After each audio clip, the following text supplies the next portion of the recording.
Hey, bonjour tout le monde, j'espère que vous allez bien. Bienvenue dans une nouvelle vidéo dédiée à RabbitMQ. Dans cette 18e vidéo dédiée à RabbitMQ, on va s'intéresser à quelque chose un petit peu plus fun que les vidéos précédentes. On va faire de la mise en application de production de messages qu'on va consommer également, puisqu'on n'a pas eu trop l'occasion de le faire. Et pour faire ça, on va pas toucher à une ligne de code. On va voir un petit outil qui est assez sympathique et qui permet vraiment de faire beaucoup de choses, qui est en Golang, donc qui est en Go, qui est assez sympa. Qui est performant, qui permet de faire plein de use cases pour processer de la data sans toucher à une ligne de code, juste en faisant du YAML. Vous allez voir que c'est extrêmement simple, et encore on va faire quelque chose de très simple, mais on pourrait faire processer vraiment de la data, l'améliorer, l'enrichir, l'hydrater comme on dit, donc on va faire des choses assez poussées. Donc ça va être sympa. Donc du coup on va voir aujourd'hui RabbitMQ, Bentos, et on va injecter nos datas dans Cassandra à la fin. Alors, qu'est-ce que ça va donner si on devait faire un petit schéma? Alors, j'ai le cluster qui s'installe en même temps. Donc, on va avoir un producteur, comme ceci. Hop, voilà. Donc, lui, on va utiliser un outil qui s'appelle, donc cet outil qui s'appelle Bentos. Donc, si vous cherchez Bentos Dev, par exemple, comme ceci, et vous allez tomber sur le site officiel de Bentos avec sa documentation, comment on l'installe. C'est pareil, c'est quelque chose qui s'installe très bien, et vous pouvez également l'utiliser en ligne de commande pour processer des petits JSON, etc. C'est vraiment quelque chose qui est assez sympa. Il est, pour ceux qui connaissent Filebit, ou tous ces tools qui sont des streamers, qu'on va dire, hein, donc ils prennent de la donnée en entrée, qui la traitent et qui la font ressortir ailleurs, voire du multi-stream, multiple entrées, multiple sorties, etc. Bah, vous avez une décomposition avec des inputs, une partie de pipelining qui va un petit peu permettre de processer la donnée de différentes manières, et un output. Lui, il a la capacité de gérer beaucoup d'inputs et beaucoup d'outputs. Sur les inputs, vous retrouvez, voilà, vous avez des inputs réseau, AWS, GCP, Azure, Social, vous avez Discord, Twitter, du local, de l'utility. Sur les services, vous avez plein de types de services, vous voyez, hein. Donc nous, on va l'utiliser pour RabbitMQ. On va générer de la data également avec lui. Et puis, sur les processeurs, donc la partie retraitement de données, il y a plein de use cases, plein de choses très sympas. Vous avez vraiment énormément de choses. Et derrière, on va pouvoir renvoyer nos données, vous voyez, de différentes manières. On peut envoyer vers du S3 ou autre. Nous, on va envoyer dans Cassandra à la fin. On va envoyer à un moment dans un fichier juste pour voir si ça fonctionne bien. Donc ça, c'est Bentos. Bentos, donc nous, à côté, il va servir à envoyer dans RabbitMQ. Hop, donc on créera quelque chose de relativement simple dans RabbitMQ, un petit exchange, et l'affaire sera faite, comme on dit. Et derrière, on va avoir un consumer qui va utiliser Bentos également. Et puis enfin, nous, le but, ça sera d'envoyer, donc dans un premier temps, on enverra dans les fichiers, mais après, on va envoyer dans Cassandra. Ultra simple, on va le faire avec Docker, de manière à pas se prendre trop la tête. Et vous verrez que dans la prochaine vidéo, on va aussi continuer avec ce genre de petites tools que je trouve sympa, avec Consul notamment. Donc, nous, c'est le schéma d'aujourd'hui, on va partir là-dessus. Première chose, donc, il me faut mon cluster. Mon cluster, c'est mes 3 nœuds, RabbitMQ 1, 2 et 3. J'ai ajouté une machine supplémentaire qui s'appelle Hot4. Donc si on se rend ici, on va faire un VSSH Hot4. Alors elle a un petit peu plus de RAM que les autres, elle a 4 Go de RAM. Les autres, alors on va reprendre vite fait, hop, voilà. Donc on a changé un petit peu quelques éléments, c'est pour ça que j'ai reconstruit le cluster. RabbitMQ tourne sur 1 Go, ça suffit pour ce qu'on a à faire, 1 Go de RAM. Donc on a 3 nœuds à 1 Go de RAM, et on a un nœud à 4 Go de RAM, où on a un consul qui tourne pour l'instant, mais ce sera l'objet de la prochaine vidéo. Et surtout, c'est là où on va installer d'une part Bentos, mais qui consomme très peu de RAM, mais surtout notre Cassandra qui va consommer un petit peu plus de RAM. Hop, donc on se connecte en SSH ici. On va, première chose, on va donc se rendre ici. On va aller, donc on va pas s'occuper de Cassandra tout de suite. On va commencer par installer Bentos. Donc pour installer Bentos en ligne de commande, hyper simplement, toujours le bon. Alors je vous invite à faire le curl avant, ou à récupérer le fichier qui correspond, le fichier bash, si vous préférez le vérifier avant. Moi, je l'ai déjà fait. Et on peut piper bash directement de manière à faire une installation directe. Ce qui n'est pas recommandé d'un point de vue sécurité, puisqu'on ne sait pas trop ce qu'on va installer finalement sur la machine. Là, j'ai pas curl. Tiens, c'est marrant. apt install curl. Hop. Voilà. Alors ce qu'on va faire, on va peut-être se mettre root exceptionnellement, on va dire sudo-s, voilà. Et là, c'est parti. Donc on va installer Bentos. Donc il s'installe tout seul. Vous allez voir, ça va être extrêmement rapide d'installation. Voilà, hop, et c'est installé. Donc c'est pas du gros binaire, hein. C'est pas du truc de folie. Là, il est d'ailleurs déjà dans le pass. Et derrière, on peut le faire tourner comme ceci. Quelques éléments à retenir, mais on fera une playlist dédiée à Bentos. Il dispose d'une interface d'écoute, de manière notamment aussi à récupérer des métriques au format Prometheus, etc. Vraiment plein de choses sympathiques. Donc là, on l'a créé, on va se créer un répertoire, même si je ne sais pas si ce sera utile, mais on verra. Voilà, on va aller dans démo du coup. Donc ça, c'est une première chose. Maintenant, on va pouvoir utiliser Bentos et notre RabbitMQ. Par contre, sur notre RabbitMQ, il va nous falloir donc première chose une queue. On va la créer en QuorumQ, on va l'appeler Q1. Peut-être qu'on s'en servira dans la prochaine vidéo, donc à voir. On va l'ajouter ici, notre machine, hop, voilà, notre queue, pardon. Hop, on l'a rajouté et derrière, je regarde un truc, hop, voilà. Bon, c'est pas grave, on n'a pas forcément besoin. On va ensuite, on va close ça, voilà. On va ensuite s'intéresser à notre exchange. On va l'appeler e.q1 par exemple, comme ceci. Il est de type direct. Nous, on n'a rien de particulier à faire. On va le rajouter et on va monter la queue en question dans notre exchange, donc faire le fameux binding. Donc notre queue s'appelle Q1. La routing key, on va l'appeler XOF key. On va pas se prendre la tête et on va binder ça. Hop, voilà. Donc ça c'est fait. Ensuite, donc là on a une queue de type quorum. Il doit manquer un élément. Quoi, si je voulais voir les. C'est ça que je cherchais, pardon. Bon, c'est pas grave. Normalement, il aurait dû nous afficher les machines leader et follower. Tiens, c'est étonnant qu'il ne l'ait pas fait. Étonnant. Pourtant, la queue est bien de type quorum. On aurait dû voir les leaders et les followers. Il y a un truc que j'ai dû... autant pour... non, oui, c'est bien ça. Quorum queue, consumer. C'est étonnant. Bon, c'est pas grave. Ouais. Bon, on verra peut-être lors de la vidéo prochaine. C'est pas grave, mais ça va être fonctionnel. Alors, donc du coup, on s'intéresse à quand on a créé notre exchange, on a créé la queue qui correspond. On a nos machines ici qui tournent. On a notre cluster qui est prêt à recevoir des messages, du coup. Et donc maintenant, donc nous, on va pas créer de user. L'idéal, ce serait de créer un user, créer un virtual host dédié, ça serait encore mieux. Créer la queue dedans, l'exchange dedans, vraiment pour avoir quelque chose qui serait un petit peu plus sympathique. Derrière, donc maintenant, on va utiliser Bentos. Donc pour utiliser Bentos, là, j'ai déjà plusieurs fichiers de configuration. Première chose qu'on va vouloir, c'est quelque chose qui va générer et qui va alimenter notre RabbitMQ. Donc là, pour ça, on va utiliser, alors que je vous dise pas de bêtises, voilà. On va utiliser cette partie-ci. Hop, voilà. On va se mettre toujours sur notre nœud ici, et on va dire que c'est notre producer.yml, comme ceci. On n'a pas moqué. pt install vim, décidément, hop, voilà.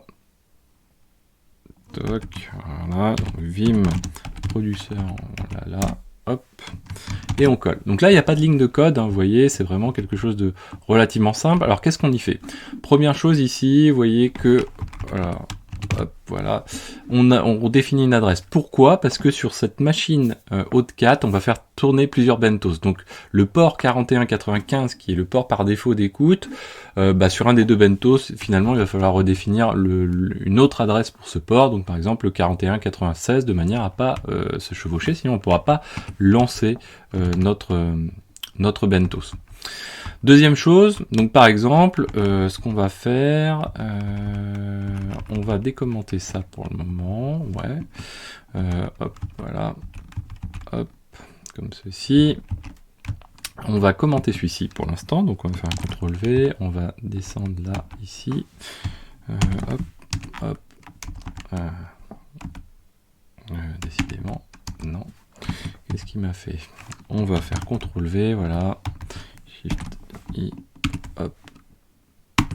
Bon, c'est pas grave, il me l'a fait comme ça, mais c'est pas très grave, voilà. Donc là, qu'est-ce qu'on fait pour commencer? Première chose, on va générer de la data. Donc on crée un input de type generate. Generate qui va permettre de prendre plusieurs paramètres, notamment un count. Donc on va dire qu'on veut générer par exemple 1 million de messages, donc ce qu'on vient de faire là, et on peut y définir un intervalle.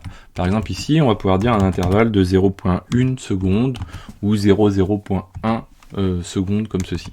Donc là on peut le mettre à 0.1 seconde. Et derrière, ou à 1 seconde pour le moment, on le changera après. Et derrière, on va utiliser un mapping. Ce mapping, il va permettre de définir dans un route. Route, si vous voulez, c'est on va dire le message sans rien, son niveau le plus simple. À l'intérieur de route, on va pouvoir définir ensuite des clés avec des valeurs, éventuellement à plusieurs niveaux. Nous, on va faire qu'à un niveau. Par exemple, ici, on va définir une clé qui s'appelle received at. Derrière, par défaut, il va sortir en JSON. Donc, on va être sur une clé qui va être received at. On définit now, c'est une fonction qui va retourner l'heure et le jour d'aujourd'hui. Ensuite, le message qu'on va vouloir délivrer. Donc, nous, on va mettre un message, par exemple, quelque chose qui est random. Attention, on associe un string avec un integer. Donc, du coup, on va un petit peu comme sur Python, on va enchaîner et on va caster, en tout cas on va changer le type d'integer pour le passer à string de manière à pouvoir l'associer l'un à l'autre et le concaténer finalement. Ensuite on va définir un ID, peu importe. Bentos a différents types, différents modes pour générer des UID, des ID. Donc là on va faire un UID V4 par exemple. Et ensuite on va récupérer le hostname qu'on va injecter également dans le message. Donc là ça va nous générer un message. Pour commencer, ce qu'on va faire, on va faire un output ici. Et l'output là, qu'est-ce qu'on va faire? On va prendre un output de type file et on va juste écrire dans /tmp exafkey.txt. Ok. Donc là on va utiliser bentos-c et on va prendre notre producteur. On va en même temps, hop, on va ouvrir juste en dessous vssh auth 4 parce qu'on va en avoir besoin d'en avoir deux petits terminaux tranquilles. On va faire un tail -f de /tmp exafkey. Je crois que j'ai rien normalement .txt, on a dit, voilà, je n'ai rien pour le moment. Et donc là on va lancer notre producteur. Donc là il est parti notre producteur. Et si je me mets ici, vous voyez, hop, il est en train de générer des messages tels que je l'ai dit. Donc host, qui prend la valeur du host, ID, message, avec une partie aléatoire, et received. Parfait. Donc là, ça tourne. Donc là, le mode file, vous voyez, pour débugger est plutôt pas mal. On peut sortir des outputs. On peut aussi générer des logs pour Bentos. Là, en l'occurrence, vous voyez qu'au niveau de Bentos, quand on lance la commande ici, il nous sort rien, mais on pourrait générer des logs pour dire, voilà, j'ai mis X messages, par exemple. Donc là, derrière, nous, le file ici, ce qu'on peut faire, on va le recommenter, hop, comme ceci. Voilà. Alors forcément, il me le fait de manière très moche. Alors ici, j'espère qu'on va pouvoir le faire propre comme ceci. Voilà. Donc, voilà. Et donc là, on va définir autre chose. On va dire, écoute, l'output, c'est plus de l'output de type file. J'ai été un peu vite là, du coup, il me faut output, voilà. Comme ceci. Et voilà. Hop. Voilà. Et on le fait comme ça. Voilà. Donc là, on n'a plus un output de type file, mais un output de type AMQP 09. Donc là, c'est la version d'AMQP du protocole. Si vous allez dans les vidéos précédentes, on a déjà présenté un petit peu le principe de ce protocole. On va définir une URL où on va pouvoir trouver un des membres du cluster. Alors l'enjeu, ça serait d'avoir un DNS qui permet de load balancer sur les nœuds du cluster, notamment ceux qui sont up, et ça c'est l'objet de la prochaine vidéo. Là en l'occurrence, on utilise notre user par défaut Xavkey password, le port 5672, / pour définir le vhost qu'on va utiliser et le protocole AMQP. On va dire qu'on utilise l'exchange EQ1, on va dire qu'on va pour chaque message utiliser une clé de partition qui va être XAVKey. On pourrait générer de l'aléatoire dedans, des choses différentes. Le type, on n'a pas besoin, metadata, pas vraiment. Et puis derrière, ici, c'est le nombre de messages qu'on va pouvoir ingérer au maximum, on va dire par à-coup, si on veut, le max in flight. Donc ça peut être vraiment quelque chose de brutal. Là, on va pas le faire de mode brutal, on va juste le lancer tranquillement, comme ceci. Donc il vient de se lancer, il s'est connecté à notre AMQP. Du coup, on va dans la queue en question, vous voyez, hop, on a déjà un message, ça va se rafraîchir toutes les 5 secondes, vous voyez en haut à droite. Normalement, on devrait avoir 2 messages qui vont apparaître, donc plus, oui, bien sûr, et ça commence à s'empiler. Donc du coup, là, on va même pouvoir augmenter sensiblement l'intervalle de génération qui va finalement être également l'intervalle de sortie de l'autre côté. Donc là, potentiellement, on peut passer à voilà, 0,01 seconde, on peut relancer, et là, ça va déjà envoyer un petit peu plus de messages quand même. Vous voyez qu'on va passer de 16 à plusieurs milliers, je pense. Donc si on attend 2 secondes... Hop, voilà, là on est passé à 425, c'est pas encore énorme. Donc il faut le temps qui se lance aussi, qui monte en charge un petit peu, 816. Oui, c'est pas encore folichon, le calcul serait facile à faire. Donc c'est pas encore folichon, on pourra l'augmenter encore de toute façon, comme ceci, c'est pas très compliqué. Hop, voilà. Donc là si on le relance, normalement ça devrait envoyer beaucoup plus que ce qu'on avait, x10 normalement. Donc là, on va passer à voilà, plusieurs milliers d'un coup, certainement. Donc on voit l'évolution. Maintenant, il va falloir consommer ces messages. Donc pour consommer ces messages, ce qu'on va faire, c'est qu'on va tout simplement, donc on va stopper notre producteur ici, c'est pas la peine de s'affoler non plus. On va, alors je vais le réduire un petit peu, comme ça on va quand même pouvoir voir les choses. Et on va donc définir un producteur. Donc pour notre producteur, on va, même méthode, j'ai tous mes confs qui sont ici. On va faire un consumer, pour définir un consumer, pardon, on va faire un consumer de type file, si on le veut. Et là, toujours le même principe que tout à l'heure. On va prendre un input de type, donc cette fois-ci, on se connecte à une queue, pas à l'exchange, mais à une queue. On va récupérer la queue Q1. On se connecte à un nœud en particulier de notre cluster.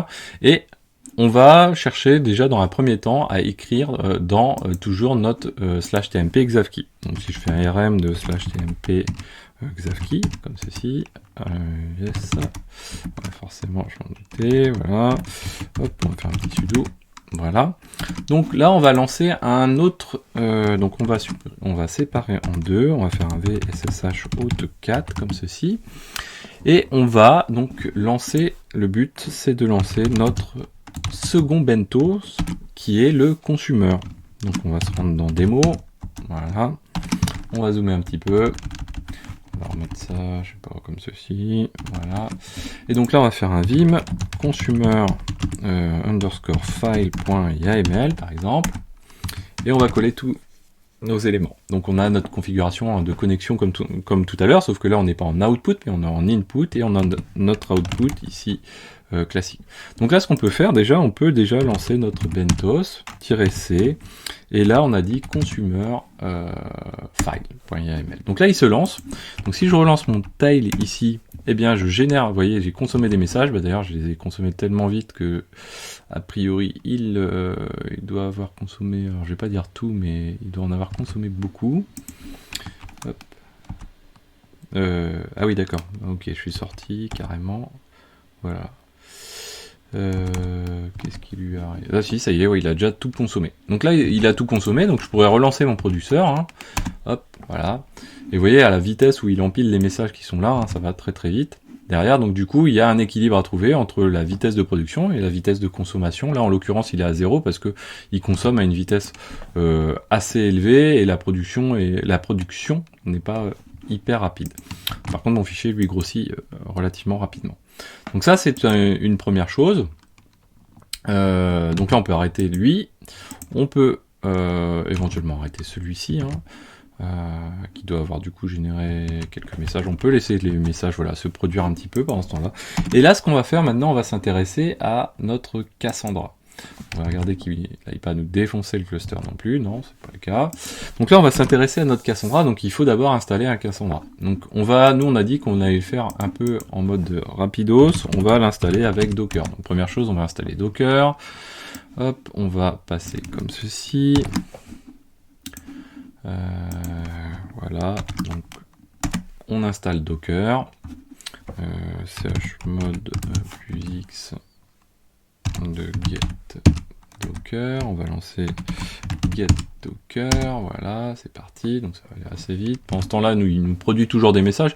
Vous allez voir tout à l'heure, on va en charger beaucoup plus, hein, on veut voir quelque chose quand même, un petit peu de visu, un peu sympa.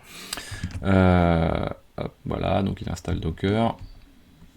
Ensuite, on va faire notre user mode de manière à ce que notre user vagrant puisse y avoir accès. En même temps, on est root, hein, donc bon, ça va pas. Ah, vous voyez, donc là, Bentos, il est parti dans les choux. Là, à gauche, je pense que on l'a un petit peu secoué. Ah, ouais, c'est à droite. Alors, c'est pas grave, on va faire un pkill de Bentos. Voilà. Normalement, il devrait se calmer. On va faire un ps-aux grep Bentos. Sinon, on va passer en mode violent. Non, ça y est, c'est arrêté. Qu'est-ce qui lui est arrivé? Je sais pas. On s'est pas occupé de lui, ça lui a pas plu. Mais c'est pas grave. Donc, si je fais un docker ps là. Ah, il n'y a pas docker installé. Tiens, c'est marrant. On dirait que l'install de docker a planté. Alors, on va se remettre comme ceci, c'est pas grave. Donc il fait un update. Je pense qu'il y a eu un petit chevauchement là, avec le Bentos qui tournait en même temps sur la même machine. Je sais pas pourquoi. C'est pas très logique. Je sais pas pourquoi. Tiens. Effectivement. Ah, on a eu des problèmes de fetch. Tiens, c'est assez marrant ça. Ok, bon, on va laisser d'abord finir son install de Docker. Voilà, donc là on va faire un Docker ps, ça tourne. On peut faire notre user mode si on veut. Derrière, ça va pas avoir grand intérêt, donc on va laisser comme ça. Donc là, on a Docker qui tourne. Donc on va lancer maintenant un container Cassandra. Hop, comme ceci. Donc on va faire un docker run-d en mode dth. On va définir un nom de container. On va exposer par contre le port 9042 sur notre local host parce que nous on va en avoir besoin. Et on va dire, hop là, et on va dire qu'on va utiliser la version latest de l'image de Cassandra. Donc c'est parti, il va télécharger l'image, on va le laisser faire tranquillement, on va pas s'amuser, vu la tournure que ça a eu tout à l'heure, on va pas s'amuser à faire n'importe quoi. Et derrière, donc du coup, on va pouvoir se connecter en CQLSH, ici, pour créer un keyspace qui est l'équivalent d'une database. Hop, layer, error... On va relancer. Je me demande si j'ai pas des petits problèmes réseau chez moi, mais c'est pas grave, on va le relancer. Voilà, donc là il va nous installer le petit Cassandra. On va faire un docker ps pour s'assurer quand même qu'il tourne notre Cassandra. Voilà, hop, voilà. Donc là, docker ps, on a un Cassandra qui doit tourner, donc on va le laisser 2 secondes le temps de démarrer. Et on va lancer ensuite un docker exec pour avoir accès à une commande CQLSH. Ouais, on va le lancer comme ceci. Alors, il n'est pas encore prêt a priori. Hop, voilà. Donc, il faut quelques secondes hein, pour qu'il se lance. Quelques secondes, un peu plus peut-être. Hein. On peut regarder avec des logs. On est en casse cluster. Ceci. This not auto bootstrap because I need configure. Ok, ouais, donc il est toujours en train de démarrer. Hop, il faut encore quelques secondes, je pense. Ouais, il fait le gossip pour s'apercevoir, bah oui, que t'es tout seul, mon petit père, t'es pas dans un vrai cluster. Et on va arriver au moment où on va pouvoir se connecter dessus. Alors, hop, ça devrait pas tarder à arriver. Waiting, toujours. Allez. Non. Ouais, là, il va être top. Voilà. Donc maintenant, on va créer notre keyspace. Donc on va faire create keyspace. On a dit qu'on va l'appeler RMQ pour RabbitMQ. Derrière, il nous faut plus d'éléments. Donc with replication, je tabule hein, simplement. On va prendre un mode simple stratégie puisqu'on n'a pas un vrai cluster. Replication factor 1 puisque effectivement on n'a pas un vrai cluster. Et derrière, on va fermer point virgule. Toc, ok. Maintenant, ensuite, on va créer une table qui va ressembler à peu près ce que l'on veut. Donc cette table, alors je vais juste faire un copier-coller pour gagner un petit peu de temps. Create table. On va dire qu'on est dans le keyspace. Dans le keyspace RMQ, cette table on va l'appeler T1, donc elle va avoir pour premier champ un ID qui va être un varchar et avec une clé primaire. Alors je me suis pas pris la tête, j'ai mis des varchars partout, ça simplifie quoi. Là c'est pour simplifier la vie, c'est pas bien du tout quoi. Received at, là ici j'ai remis un varchar alors que vaudrait mieux être sur un timestamp. Message varchar, host varchar également, hop, point virgule à la fin, toc, j'ai créé ma table. Donc là, parfait. Maintenant, qu'est-ce qui va se passer? Donc par défaut, j'ai pas d'identifiant sur mon Cassandra, c'est la conf par défaut de Cassandra. Donc pas la peine de se prendre la tête de trop avec. Maintenant, ce qu'on va faire, donc on va ressortir et plutôt que notre consumer envoie vers donc notre file, notre output de type file, eh bien on va le faire donc consumer vers cassandra.yml. Ceci. Hop, voilà. Donc on va faire un cat, donc toujours pareil, hein, j'ai mes fichiers, cat de consumer, Cassandra, YAML. Donc vous voyez que on va le voir, hein, la conf est extrêmement simple, hein, c'est ça qui est pratique. Après on peut faire des choses plus élaborées, beaucoup plus élaborées hein, avec Bentos. Donc toujours notre input, lui on va pas le changer bien sûr, hein, c'est toujours la même queue, etc. qu'on va consommer. Par contre l'output on va le changer. On va dire qu'on utilise Cassandra, son adresse c'est en localhost sur le 9042, hein, c'est notre container Docker. Et là on va définir une query. Donc, qui va être un insert into la table en question dans le keyspace en question. On va définir l'ordre des champs, donc ID, received at, message, host. Ça, vous mettez l'ordre que vous voulez. Par contre, derrière, il faut que les values qu'on va ingérer soient dans le bon ordre par rapport aux champs que vous avez. Values. Ensuite, on va dire donc point d'interrogation, point d'interrogation, point d'interrogation. Et les points d'interrogation vont être complétés par l'args mapping, qui va être la reprise de route, c'est-à-dire le message. Et sur le this, c'est-à-dire this de route, on va récupérer l'ID, qui va être le premier élément, l'équivalent du premier point d'interrogation. On retrouve ça dans des langages comme PHP ou autres. Hein. Received at, message et host. J'enregistre tout ça. Je lance du coup mon consumer, donc on va repartir sur un autre Bentos ici. Hop, Bentos, où es-tu passé? Voilà. Hop, Bentos, consumer, Cassandra. Hop. Donc là, il est prêt à consommer et à injecter dans Cassandra. On va rouvrir encore un autre terminal. On va faire un vssh auth 4, ouais, voilà. On va se mettre sudo-s comme ceci. Et puis on va se connecter docker exec -ti de, on a dit qu'on l'a appelé Cassandra cluster ou quelque chose comme ça. Et on se connecte en CQLSH. Voilà. Il s'appelle pas comme ça, je crois qu'il s'appelle Cas tout court, du coup, cluster, voilà.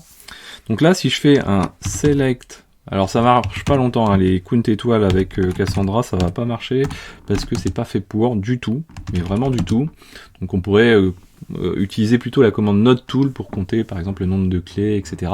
Là, sachant qu'on n'a pas traité le cas du partitioning, etc. Hein, c'est vraiment fait, on va dire, à l'arrache, mais là, en l'occurrence, RMQ T1. Donc si on regarde, on a 5415 messages qui ont été consumés. Ben voilà, c'est ceux qui étaient là. Donc là, on va relancer notre producteur, ici. Donc là, il est parti. Et on va lancer... notre consumer est déjà lancé d'ailleurs. Donc là, qu'est-ce qui va se passer? C'est que ça va monter tranquillement. Voilà, 5233, 6515. Et derrière, vous voyez que là, on arrive grosso modo à suivre, puisqu'en fait... on n'a pas de messages qui s'empilent dans la queue. C'est ça qu'il faut regarder dans RabbitMQ, vous voyez. Pourquoi? Parce que on publie autant que notre consumer est capable de consommer. Donc du coup, finalement, on n'a pas trop de problèmes. Alors, ouais, je dois avoir un sérieux problème ici, par contre, avec mon producteur. C'est pas grave. On va faire hop, comme ceci. Alors, ce qu'on peut faire, on va le faire direct là, c'est pas grave. On va faire un pkill, ouais, sur Bentos. Voilà, je sais pas pourquoi, c'est la première fois que ça m'arrive. Normalement, on n'a pas ces problèmes-là. Donc là, du coup, j'ai fait un pkill sur Bentos, donc du coup, il a arrêté les deux. Hein. Home work, home runner, Bentos internal, je sais pas, il y a un petit truc qui lui va pas. C'est pas très grave. Bon, le but c'est que je vous montre la démo. Honnêtement, j'ai jamais eu le problème jusqu'ici. Je sais pas pourquoi. Donc là, ce qu'on va faire, on va balancer plus de messages. Alors, j'ai peur qu'il replante un peu plus vite, mais bon, vous inquiétez pas, je vous mets tout à votre disposition. On va lancer du coup le consumer également. Et derrière, donc du coup, hop, ah bah voilà, c'est bien. On a quand même un problème. Hop, voilà, sur Cassandra, ouais. Je pense que j'ai un problème de RAM. J'ai peut-être un petit peu trop de choses que j'ai mis à tourner. J'ai le consul qui tourne, mais je sais pas que ça prenne beaucoup. Mais voilà, bon, du coup là, on va générer des messages. Voilà, bon, ça génère des messages, ça s'empile, et puis bon, on peut lancer le consumer, mais là, il va pas tourner beaucoup, j'ai peur. Voilà, puis lui, il fait n'importe quoi. Voilà. Donc on le sature vraiment là, pour le coup. C'est pas forcément le bon exemple. Et derrière, bon bah bien sûr, normalement, si je refais, alors on peut faire notre pkill. Ça c'est l'effet démo, hein, comme dirait l'autre. Hop, on peut faire notre pkill et puis on va faire un docker exec. On va pouvoir faire notre select count. Ici, vous voyez qu'on est en train d'empiler des messages parce qu'on n'arrive pas à les consommer. C'est pas très grave. Hop, il met du temps à s'arrêter le pépère. Est-ce qu'on peut récupérer la main? Voilà, on récupère la main du coup sur notre consumer et vous allez voir ici, bah, on va très vite redescendre. C'est dommage parce que je voulais vous montrer beaucoup plus. Là en l'occurrence ça peut pas le faire malheureusement.